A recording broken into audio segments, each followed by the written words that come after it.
존경하는 도민 여러분, 관객, 공무원 여러분, 안녕하십니까? 환경복지위원회 황영석 의원입니다.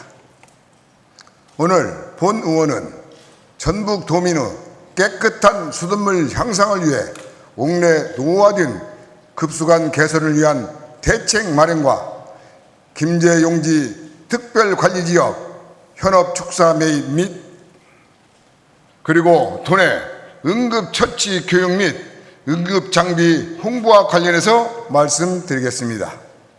현재 수돗물 공급 흐름을 살펴보면 정수장에서 약품을 넣고 소독하여 안전하게 마실 수 있는 수돗물을 상수도 관로를 통해 각 가정으로 보내고 있습니다. 이런 과정에서 송수관, 배수관, 그리고 급수관은 정부에서 꾸준한 교체와 관리를 하고 있지만 현재 각 가정 내의 수도관은 사실상 관리가 안 되고 있는 상황입니다. 더욱이 2000년 이전 준공된 주택이나 아연 도강관으로 설치된 주택은 노화의 부식, 유해물질 오염 가능성이 높아서 교체 관리가 절실한 상황입니다. 문제는 현행 수도관법에서는 옥내 급수관 관리의 경우 건축물이나 시설 소유 책임으로 일정 규모 이상의 특정 시설에만 의무적으로 수질 검사를 하고 있을 뿐입니다. 아파트, 의료시설, 어린이집과 유치원, 교육시설 등은 수도법 시행령 제51조에서 규정된 검사 대상의 종류와 규모에 해당하지 않는 시설물로서 옥내 급수관 관리 대상이 아닙니다. 지사께 질문하겠습니다. 옥내 급수관 관리 감독은 환경부 소관이고 중앙부처 차원의 노후 건축물의 옥내 급수관에 대한 대책이 시급히 마련돼야 하지만 그렇다고 마냥 중앙부처의 대응만을 기다리고 있을 수만은 없는 노릇입니다. 전북 도민들의 물복지 향상을 위한 도 차원의 특단의 대책이 요구됩니다. 이에 대한 입장을 말씀해 주시기 바랍니다.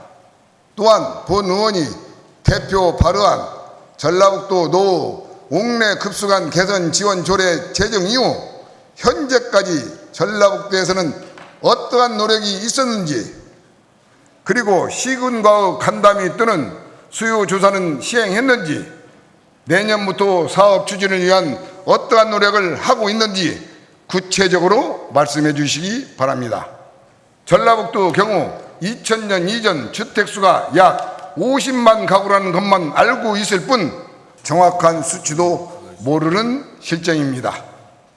더욱이 공동주택의 경우 교체나 갱생이 시급하지만 주민 전체의 동의를 받아야 하고 재건축에 지장을 받을 수 있다는 생각에 쉽게 나서지 못하고 있습니다.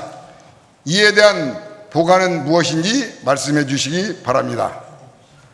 현재 환경부 수돗물 안전관리 종합대책 중 옥내 급수관 관련 유일한 정책으로 가정의 수돗물 수질을 무료로 검사하는 우리 집 수돗물 안심 확인제가 있습니다. 하지만 홍보 미흡으로 본 제도를 몰라 이용률이 저조한 상황입니다. 앞서 말씀드린 옥내 급수관 관리 대상이 아닌 교육시설, 의료시설, 취약계층 이용시설 등을 직접 방문하는 서비스를 제공하는 것과 노옥내 급수관 개선 지원을 병행한다면 도민들이 안심하고 수돗물을 이용하게 하는 좋은 방안이 될 것이라 생각합니다.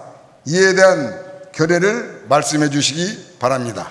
김제 욕지 축산 밀림 지역은 용암천이 새만금과 근접 하천이다 보니 용암천에 유입된 축산 폐수가 새만금으로 그대로 흘러 들어가 새만금 수질 개선에 큰 장애였습니다. 그뿐 아니라 축산 악취로 인해 수십 년째 고통받고 있는 인근 혁신도시 주민들의 삶의 질 역시 심각하게 훼손되고 있습니다.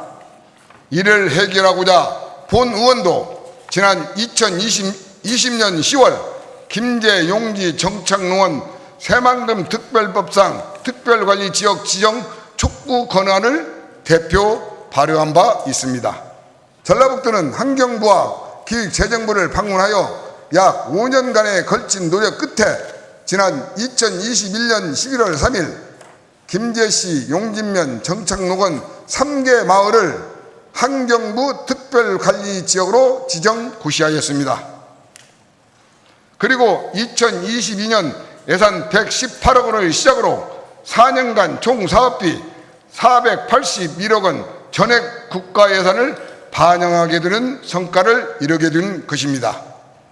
본 사업은 결코 관련 농가들을 수시로 만나 안내하고 설득하는 것이 관건입니다. 그런데 본 사업의 추진기관인 전북환경청은 사업 추진을 위한 인력을 계약 직원으로 대체하였습니다. 실무 경력이 풍부한 베테랑 직원이 주입되어도 사업 추진이 순탄치 않다는 것을 약 10년간 추진 기간에 소요된 익산 완공 사례를 보면 알 수 있습니다. 더욱이 전북환경청은 이마저도 지난해 9월 초에서야 직원을 채용해 사실상 2022년도에는 4개월 정도만 사업을 추진한 꼴입니다. 올해도 대행기관 계약을 이제서야 추진하는 등 참으로 부진한 모습입니다. 그 결과 현재 추진 실적은 당초 목표 26%에 불과한 실적입니다. 전북 도민호 일원으로 염원으로 국비 481억 원이라는 큰 예산을 마련했습니다. 만약 이 사업이 실패하게 된다면 2026년부터는 김제 용지 현업축사 매입은 온전히 김제시와 전라북도 예산으로만 추진하게 될 수 있습니다. 전라북도와 김제시가 주인의식으로 추진하지 않는다면 사업의 결말은 불을 보듯 뻔한 상황입니다. 이에 대한 견해와 2023년도 사업 추진 현황 그리고 향후 계획에 대해 구체적으로 말씀해 주시기 바랍니다. 특히 김제시는 매입한 부지를 어떻게 활용할 것인지, 이것을 통해 축산 농가들에게 어떤 소득 창출 방안을 제시할 것인지 앞으로 연구 용역을 통해 방안을 마련하고 전라북도와 함께 전북환경청을 설득하는 등 각고 노력이 필요한 상황입니다. 하지만 본 의원이 파악한 바로는 현재 김제시의 이에 대한 노력은 전무한 상황입니다. 이에 대한 전북도 차원의 대책은 무엇인지 말씀해 주시기 바랍니다. 김제 용지 현업축사 매입 사업은 익산 완공 사례를 되풀이지 않아야 할 것입니다. 완공해서 축사를 매도한 축산인 중 일부는 생계 등을 이유로 도내 타 시군으로 이전하여 다시 축산을 운영하는 풍선 효과 사례가 발생하였습니다. 아랫돌 빼서 윗돌기는 모습은 아닌지 사업의 실효성을 확보를 위한 도 차원의 전형적인 검토가 필요한 실정이며 적극적인 사후 관리 대책을 마련하여야 할 것입니다. 본 의원이 지적한 매도 축산인의 문제에 대한 근본적인 대책 마련 없이는 반쪽짜리 또는 폭탄 돌리기 사업으로 추락할 수도 있음을 직시해야 할 것입니다. 이에 대한 견해와 대책을 말씀해 주시기 바랍니다.